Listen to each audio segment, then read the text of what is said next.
Listen, I don't know if you could tell by the video or not, but it is super hot. Super, super hot. So I'm gonna go ahead and take a break. But as you can see, what I'm trying to accomplish is I'm trying to get all that mulch to this whole backyard. It's gonna do a few things for me. First off, what it's gonna do is it's gonna keep the ground cool, right, above my plants. Secondly, if you noticed, whenever I'm doing any new garden beds, I got a lot of digging and uprooting weeds and stuff like that. This is gonna eliminate that part of it.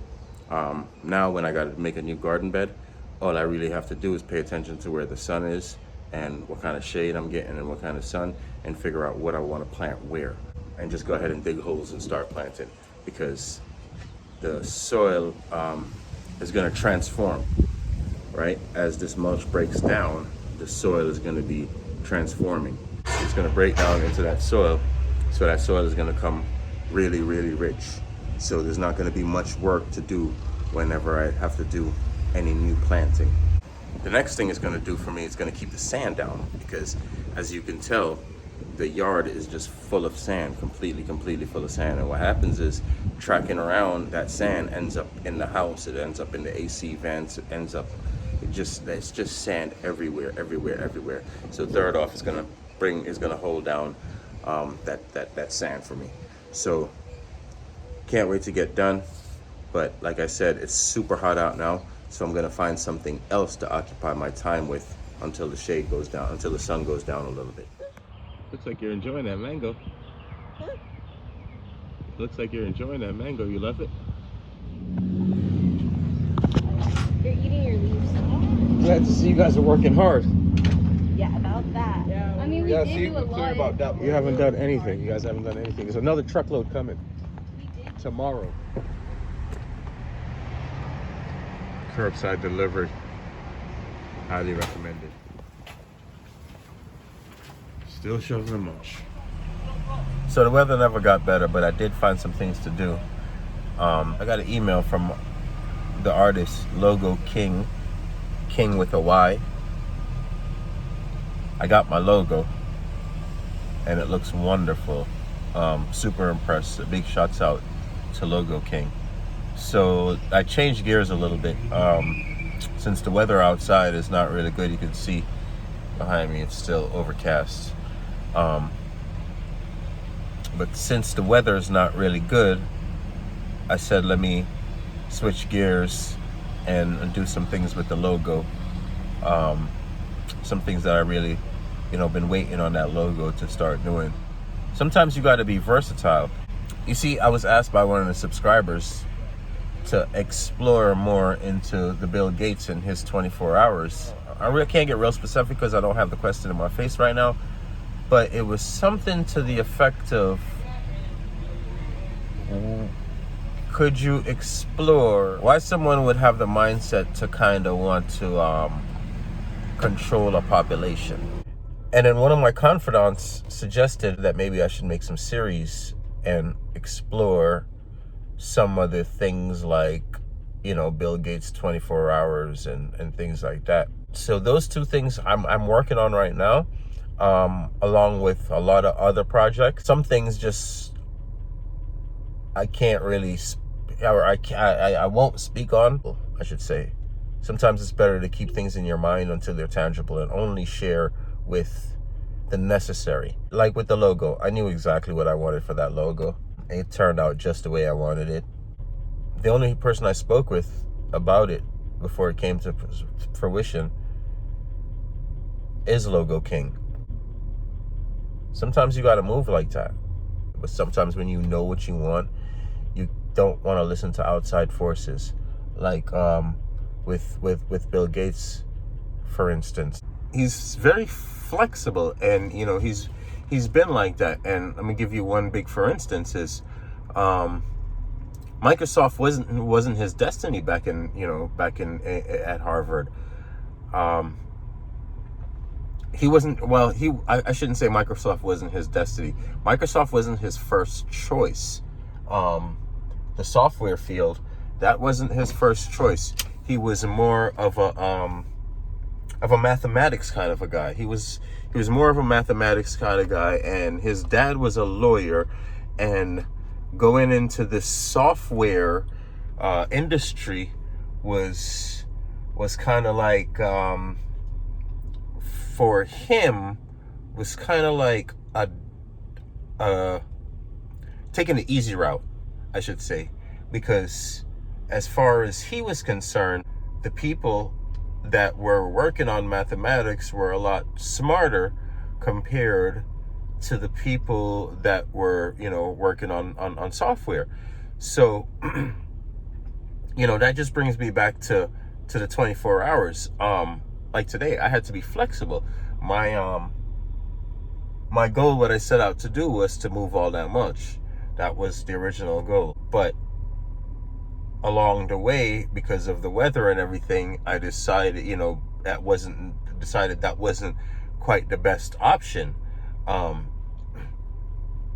Even though it's the harder thing it would have been a harder thing to do today, because what I ended up doing today was working with my fingers and my brain.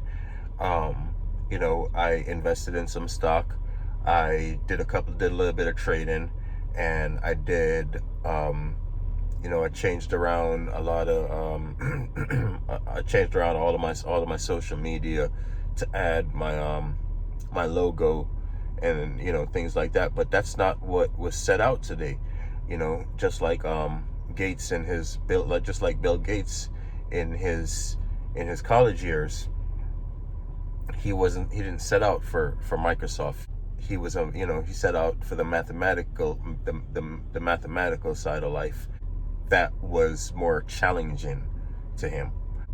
I haven't got that far into the research yet to find out exactly why he chose Microsoft over the numbers, but he did go the easier route, which from his personality, that's not the route that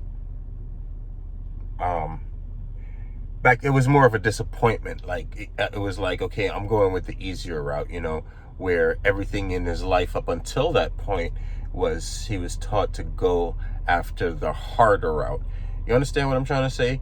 I guess sometimes also what that can boil down to is that you have to listen to within, and not really worry about what external expectations are for you. Because while he was thinking about while he was thinking about the whole mathematics and everything, he was thinking about going into mathematics and everything. It's kind of like,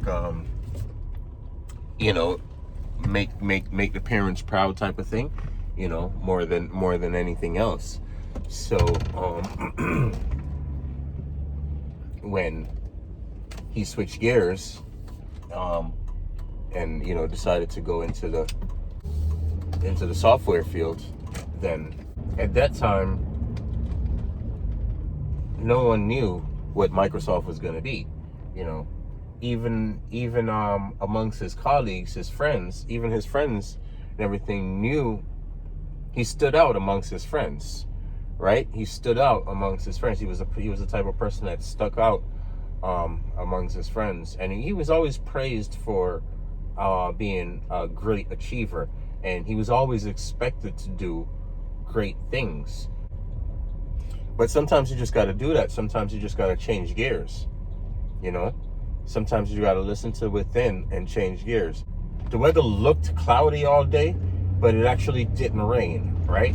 So I could have got done what I set out to do. Like, I really could have got it done. But today was what I did today ended up being more beneficial. I don't know if you understand what I mean. Sometimes you have all the plans in the world, and you just, you're going to do this, and you're going to do that, and things get changed, especially, with the life that we're living, especially in the world that we live in right now. We all should know by now that anything that you're working on can change in a heartbeat. One of the things that we should all take from this is the fact that we need to be flexible.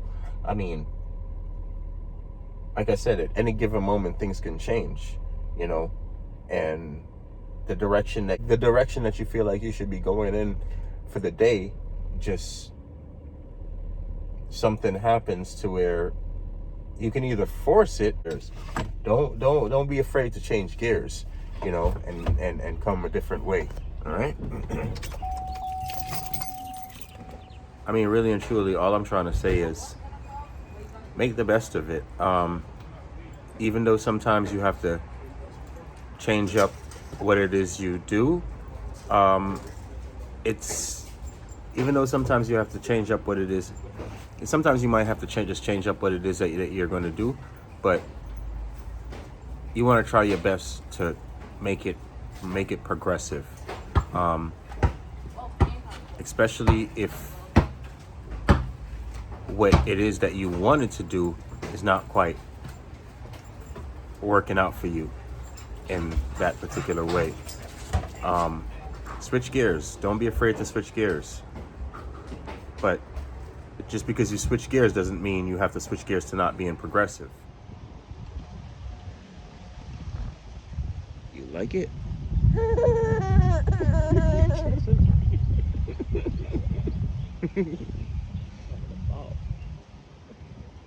Yeah, juice all down your lips.